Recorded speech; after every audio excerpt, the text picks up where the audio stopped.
कोई पिंड सी उतरे असां उतरी तो असां जाना सी नाल ही पिंड सी जित्थै शादी सी उत्थै गया शादी अटेंड की 2 दिन उत्थै रेहा वापस आए असां वापसी मेरी बस्सै पर चले उत्थे उस स्टापै पर खलते हैं उस बस स्टाप ते बस में इंतजार करने मैं तो ख्वाजा साहब दौड़ी उत्थे नाल छोटा जिहा खोखा है जित्थै नहीं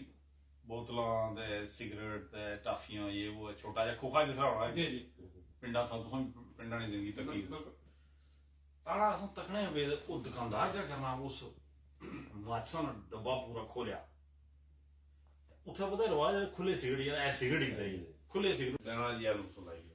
अच्छा वो दुकानदार क्या करना पे जनाब कि वो डब्बा खोले उस माचसा हर माचस जो 3 4 5 तीनियां कढ़ना पिया वो जेडी रस्से दी सी अड़ा जिहड़ा अस गौर नाल तकिया ये क्या करना पिया पता लगा यही काम करना है अस पोल चले गए असां पुछना सी भाई तरीका वादा तो असां गया गप शप लाई भाई जी क्या हाल है कम शम किस तरह है ये वो दुआ तरिया उदा है जी बस चलना जी मसला करना उन्हें जी क्या मुर्गी हालात गए उन्होंने कहा जी मुर्गी हालात पै जो क्या गवर्नमेंट ही करप्ट है पैड़ी अड़ा माड़ा तो ख्वाजा साहब हासा नहीं गई